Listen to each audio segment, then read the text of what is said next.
Hello everyone, welcome back to my YouTube channel. So what are we going to learn today? ಇವತ್ತು ನಾವು ಏನನ್ನ ಕಲಿಯಕ್ಕೆ ಹೋಗ್ತಾ ಇದ್ದೀವಿ? ಇವತ್ತು ನಾವು ಬಹಳ ಇಂಪಾರ್ಟೆಂಟ್ ಆಗಿರುವಂತಹ ಒಂದು ಟಾಪಿಕ್ ಬಗ್ಗೆ ಅಭ್ಯಾಸವನ್ನ ಮಾಡಕ್ ಹೋಗ್ತಾ ಇದ್ದೀವಿ. ನಮ್ಮ ಡೈಲಿ ಲೈಫ್ ಅಲ್ಲಿ ನಾವು ಬಹಳಷ್ಟು ಇಂಗ್ಲಿಷ್ ಸೆಂಟೆನ್ಸ್ ಗಳನ್ನ ಯೂಸ್ ಮಾಡ್ತಾ ಇರ್ತೀವಿ.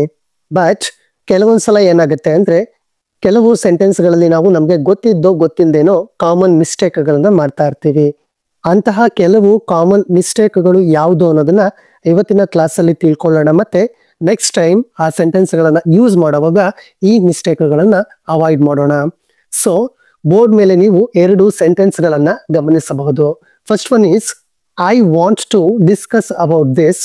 Second one he wants to discuss about the lesson.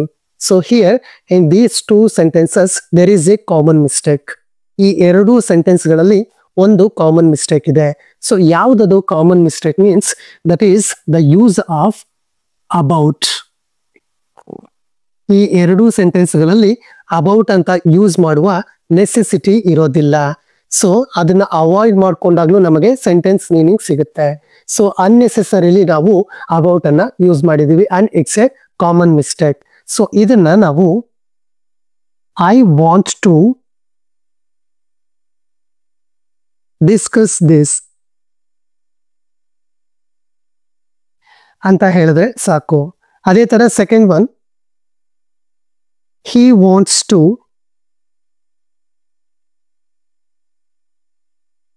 discuss the lesson ಅಂತ ಹೇಳಿದ್ರೆ ಸಾಕು. ಸೊ ಇಲ್ಲಿ ಎರಡು ಸೆಂಟೆನ್ಸ್ ಗಳಲ್ಲಿ ಆಗಿರೋ ಕಾಮನ್ ಮಿಸ್ಟೇಕ್ ಅಬೌಟ್ ಅನ್ನ ಯೂಸ್ ಮಾಡಿರೋದು. ಆಫ್ಟರ್ ಡಿಸ್ಕಸ್ ಅಬೌಟ್ ಅನ್ನ ಯೂಸ್ ಮಾಡಿರೋದು ಕಾಮನ್ ಮಿಸ್ಟೇಕ್. ನೆಕ್ಸ್ಟ್ ಟೈಮ್ ಇಂದ ಈ ರೀತಿ ಸೆಂಟೆನ್ಸ್ ಅನ್ನ ಮಾಡುವಾಗ ಅಬೌಟ್ ಅನ್ನ ಅವಾಯ್ಡ್ ಮಾಡ್ಕೊಂಡ್ರೆ ಆಗ ಸೆಂಟೆನ್ಸ್ ನಮಗೆ ಕರೆಕ್ಟ್ ಆಗಿರೋ ಮೀನಿಂಗ್ ಅನ್ನ ಕೊಡುತ್ತೆ. ಸೊ ಮತ್ತೆ ಬೋರ್ಡ್ ಮೇಲೆ ಎರಡು ಸೆಂಟೆನ್ಸ್ ಗಳನ್ನ ನೀವು ಗಮನಿಸಬಹುದು. First one she entered into the classroom. Second one they entered into the house. ನಮ್ಮಲ್ಲಿ ಬಹಳಷ್ಟು ಜನ ಏನ್ ಮಾಡ್ತಾರೆ ಅಂದ್ರೆ ಎಂಟರ್ ಆರ್ ಎಂಟರ್ಡ್ ಆದ್ಮೇಲೆ ಪ್ರಿಪೋಸಿಷನ್ ಇಂಟು ನ ಯೂಸ್ ಮಾಡ್ತಾರೆ. ಸೊ ಈ ರೀತಿ ಪ್ರಿಪೋಸಿಷನ್ ಇಂಟು ನ ಯೂಸ್ ಮಾಡೋ ನೆಸೆಸಿಟಿ ಇರೋದಿಲ್ಲ. So here in these two sentences which is the common mistake means that is the use of preposition into.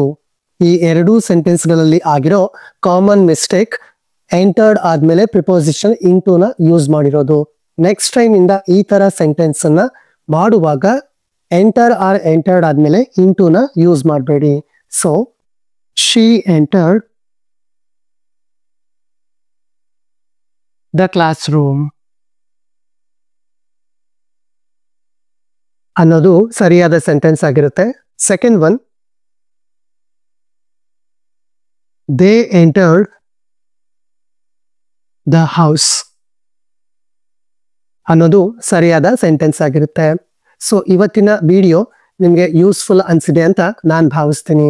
So video useful ಆಗಿದ್ರೆ ತಪ್ಪದೆ ಒಂದು ಲೈಕ್ ಅನ್ನ ನೀಡಿ. ಮತ್ತೆ ಇಂಗ್ಲಿಷ್ ಕಲಿಯೋ ಆಸಕ್ತಿ ಇರೋರಿಗೆ ಈ ವಿಡಿಯೋನ ತಪ್ಪದೆ ಶೇರ್ ಮಾಡಿ. ಹಾಗೂ ಇಂತಹ ಇನ್ನಷ್ಟು ವಿಡಿಯೋಗಳಿಗಾಗಿ ಮಿಸ್ ಮಾಡದೆ ನನ್ನ ಯೂಟ್ಯೂಬ್ ಚಾನಲ್ ಅನ್ನ ಸಬ್ಸ್ಕ್ರೈಬ್ ಮಾಡಿ. Thank you.